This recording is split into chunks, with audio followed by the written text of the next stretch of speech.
ഈ ഗാനം ആവശ്യപ്പെട്ടത് രേഷ്മ പത്തനംതിട്ട. ആകാശമായവളെ,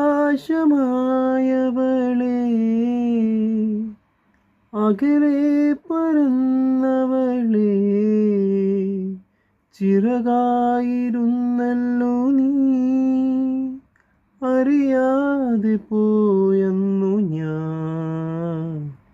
നിഴലോ മാഞ്ഞു പോയി, വഴിയും മറന്നുപോയി, തോരാത്തൊരാമഴയിൽ ചൂട്ടുമണഞ്ഞുപോയി, പാട്ടും മുറിഞ്ഞുപോയി, ഞാനും ശൂന്യമായി.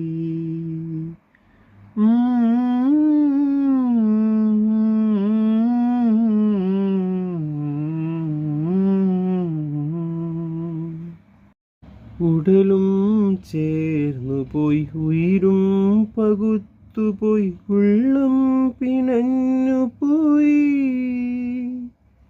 ഒറ്റയ്ക്കിരുന്നെത്ര കാറ്റു ഞാനേൽക്കണം, തീരാ നോവുമായി. ഓർമ്മയിലാഴ്ന്നെത്ര കാതങ്ങൾ നീന്തണം, നീയാം തീരമേറാ.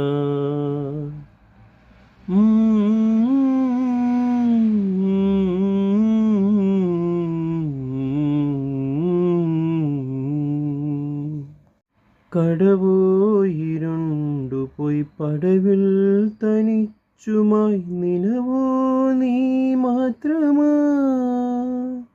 അന്തിക്കിളിക്കൂട്ടമൊന്നായി പറന്നുപോയി, വാനം വിമുഖമായി. ഇറ്റുനിലാവെൻ്റെ നെറ്റിമേൽ തൊട്ടത് നീയോ രാക്കനവോ.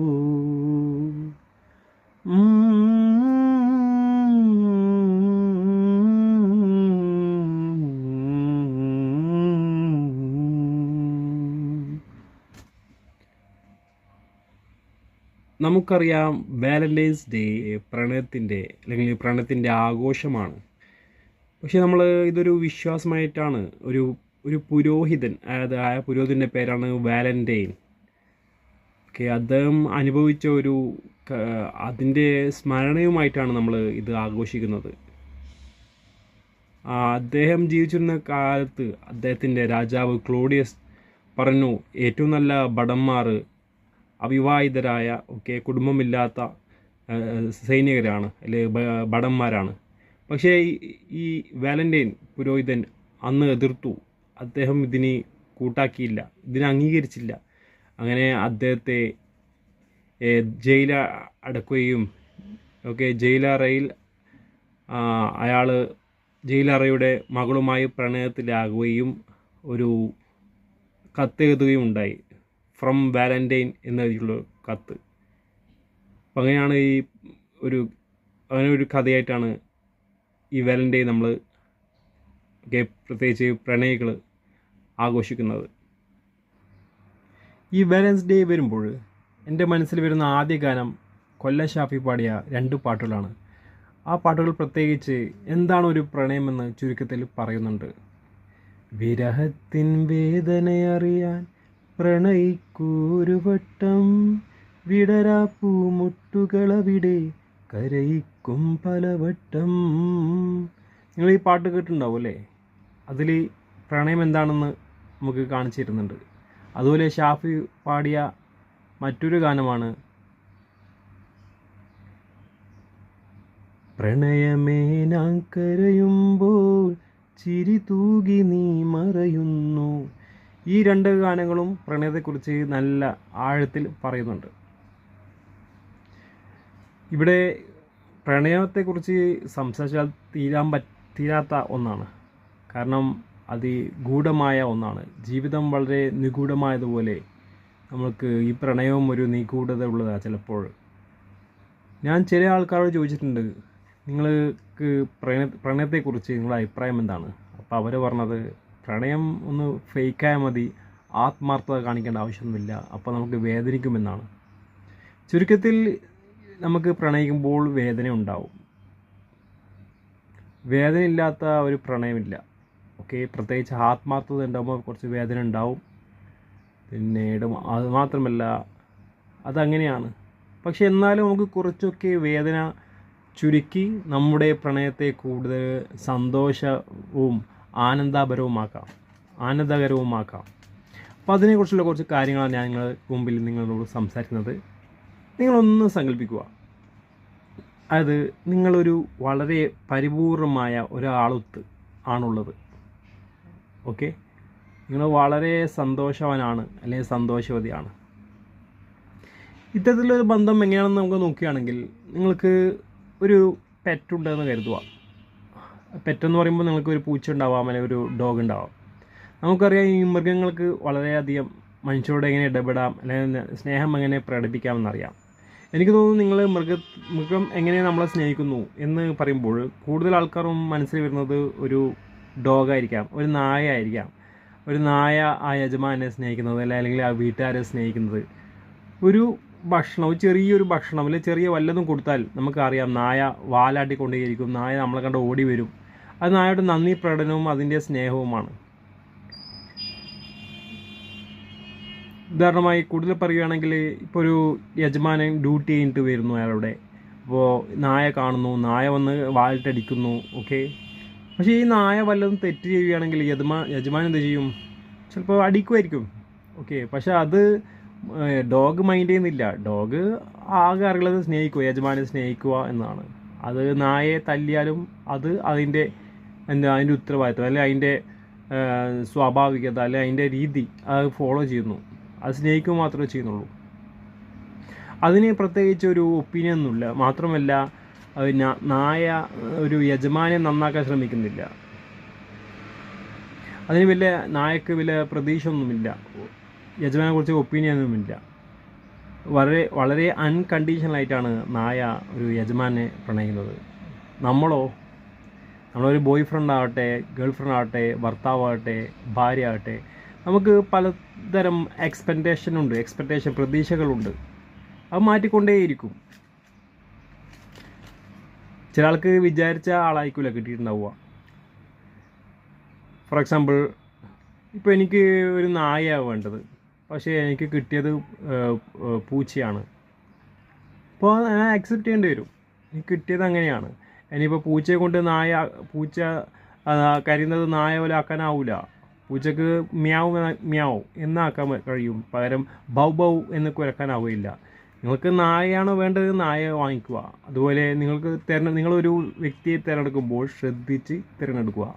ഓരോരുത്തർക്കും അവരുടേതായ പ്രശ്നങ്ങളുണ്ടാവും. ചിലപ്പോൾ അയാളുടെ ഡ്യൂട്ടിയുള്ള പ്രശ്നങ്ങളായിരിക്കാം. അപ്പോൾ അത് വീട്ടിൽ വന്നാൽ ഭാര്യയെ ഏൽപ്പിക്കുക, അല്ലെങ്കിൽ ദേഷ്യം കാരണം ഭാര്യയോട് കയർത്ത് സംസാരിക്കുക. അവരുടെ പ്രശ്നങ്ങൾ അവർ തന്നെ നേരിടണം. പൊതുവേ നമ്മൾ സ്നേഹിക്കുമ്പോൾ നമ്മൾക്ക് പരസ്പരം സഹായിക്കണമെന്ന് തോന്നും. ഇപ്പോൾ ഒരു ആൾക്ക് അയാളുടെ പ്രശ്നങ്ങളുണ്ടാവാം, ഒരു ഭാര്യ ആവട്ടെ ഭാര്യയുടേതായ പ്രശ്നങ്ങളുണ്ടാവാം, ഭർത്താവിൻ്റെതായ പ്രശ്നങ്ങളുണ്ടാവാം. അതുപോലെ ഗേൾ ഫ്രണ്ട്സ് ആയാലും ബോയ് ഫ്രണ്ട്സ് ആയാലും അവർക്ക് തമ്മിലുള്ള പ്രശ്നങ്ങളുണ്ടാവാം. പക്ഷേ സ്നേഹമാണെന്ന് കരുതിയിട്ട് അവരുടെ പ്രശ്നങ്ങൾ മുഴുവനായി ഏറ്റെടുക്കേണ്ടതില്ല. അവിടെ വ്യക്തിപരമായ പ്രശ്നങ്ങളുണ്ടാവാം. ഇപ്പോൾ ഫോർ എക്സാമ്പിൾ, നിങ്ങൾ ഗേൾ ഫ്രണ്ട് വളരെ ഹാപ്പിയാണ്, ഓക്കെ, അല്ലെങ്കിൽ നിങ്ങളുടെ ബോയ് ഫ്രണ്ട് വളരെ ഹാപ്പിയാണ്, അല്ലെങ്കിൽ ഗേൾ ഫ്രണ്ട് നേരെ ഓപ്പോസിറ്റാണ്. ഓക്കെ, ഒരാൾ നേരെ ഓപ്പോസിറ്റാണെന്ന് കരുതി അയാൾക്ക് സന്തോഷമില്ല എന്ന് കരുതിയിട്ട് നമ്മൾ സന്തോഷവാനാകാതിരിക്കേണ്ട ആവശ്യമില്ല. നമുക്ക് അപ്പോഴും ഹാപ്പി ആവാം. നമ്മൾ രണ്ടാളും ഡൗൺ ആയാലും ആർക്കും ഒരു ഹാപ്പി കൊണ്ടുവരാൻ കഴിയുകയില്ല. അതൊന്ന് മനസ്സിലാക്കേണ്ട കാര്യമാണ്. ഇപ്പോൾ ഒരു ഭർത്താവ് ഹാപ്പി ആണെങ്കിൽ ചിലപ്പോൾ ഭാര്യ ഹാപ്പി ആയിരിക്കണമെന്നില്ല.